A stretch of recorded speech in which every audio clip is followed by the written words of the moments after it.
खुलुमबाय आं माइनाव बसुमतारी गिबियावनो नोंथांमोनखौ आंनि चेनेलाव बरायहरबाय लोगोसे गोजोन फुंबिलिनि गाहाम हामलायथि बावहरबाय नोंथांमोननि थाखाय आङो लानानै फैलायबाय गोदान मोनसे रादाब नोंथांमोना भिडिअखौ अननानै जोबजासिम नायलांदो।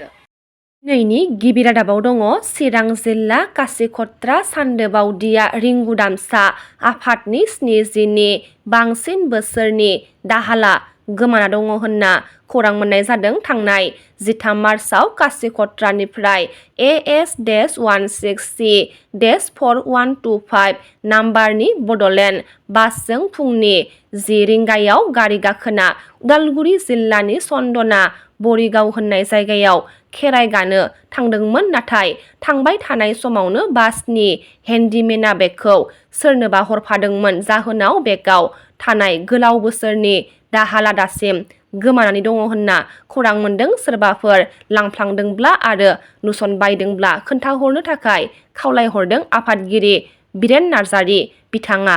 सोरबाफोर लांफ्लांदोंब्ला जानबुं अनजिमा 7896260887 आव थोंजों खोन्थाहरनो खावलायनायखौ नुनो मोननाय जादों।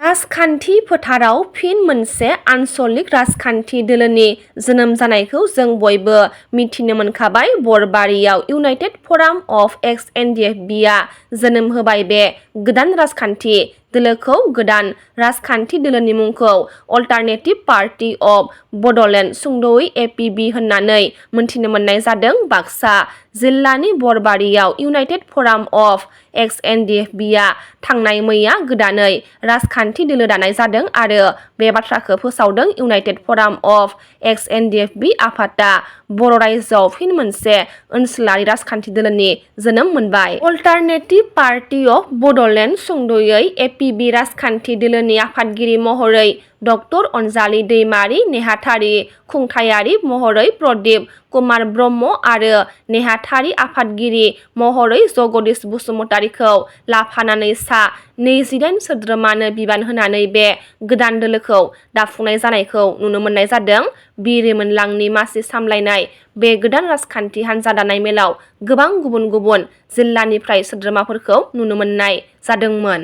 थाखो 10 आव फरायनाय कक्राझार जिल्लानि गासै सा 95 फरायसाफोरनो आर'हन सेमनि गेजेरजों कक्राझार गार्लस हायार सेकेन्डारि फरायसालियाव BTCनि सोलोंथाइ बिथोनगिरि जगदीश प्रसाद ब्रह्म लोगोसे EM उइलसन हासदा आरो कक्राझार जिल्ला बेंगिरिनि नुजाथिनायाव BTRनि CM प्रमद बर' बिथाङा फरायसाफोरनो टेब्लेट राननानै होदों। मुस्रिमा सोम्बे नार्जारिनि फोरमान बिलाइफोरा गोमाजोबदों होनना खौरां मोननाय जादों। आधार कार्ड, भटार कार्ड, भुटान लेभार कार्ड आरो फिसाज्लानि लेभार कार्डजों लोगोसे फैसा बेग आरो 300 रां फैसा गोमानायखौ मिथिनो मोनदों। थारैनो चिरां जिल्ला भारत भुटान सिमनानि दादगारि हाथिसार ओनसोलनि 2 नं धोरोमपुर गामिनि मुस्रिमा सोम्बे नार्जारिनि फोरमान बिलाइया भुटाननिफ्रायनो फैबाय थानाय समाव दादगारि इन्डियान गेटनि साखाथि अट' स्टेन्डआव गदों होनना सन्देह खालामदों। बेनिखायनो सोरबाफोर मोनफ्लांबायदोंब्ला जानबुं अनजिमा 6901649957 अनजिमायाव खौरां हरनो खावलायहरदों। गसाइगाव रेलवे ट्रेकनि साखाथियाव जाब्रबथाय जानायखौ CM प्रमद बर' बिथाङा हेफाजाब होदोंमोन आरो बे नुथाया समाजारि बिजोंनि गेजेरजों गोसारनायखौ जोङो नुनो मोनगासिनो दङ।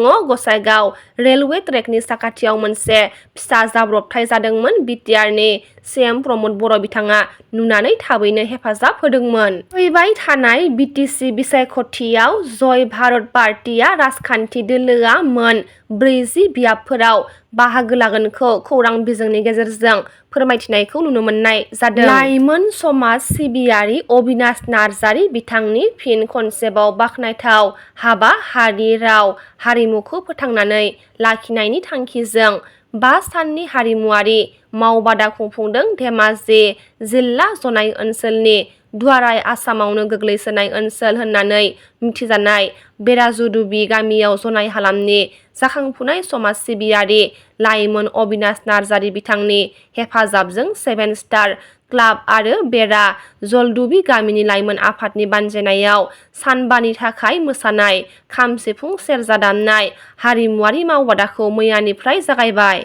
बोथोरजों लोगोसे बिटिआर ओनसोलाव बारदोंसै बिसायख'थिनि गुदुं बारहावाजों लोगोसे सानफा एफा मोनसे दोलो नागारनानै गुबुन मोनसे दोलोआव जयनिं जानाय हाबाफारिफोरा ओनसोलाव मैखोमै सोलिगासिनो दङ। बेबायदिनो थांनाय मैयाबो गसाइगाव महकुमानि सिङाव थानाय मतामबिलाव इउपिपिएल दोलोनि मोनसे जयनिं हाबाफारि जानानै थाङो। बे जयनिं हाबाफारियाव बिपिएफ दोलोनि गासै सा 60निबो गोबांसिन सोद्रोमाफोरा बिपिएफ दोलोखौ नागारनानै इउपिपिएल दोलोआव जयनिं जाफैदों होनना मिथिनो मोन्दों। मख'नो गोनांदि बे जयनिं जाफैनाय सोद्रोमाफोरखौ गसाइगाव बिधानसभा बियाबनि एमएलए जिरन बसुमतारी बिथांमोना बरायनानै बाहागो लादों।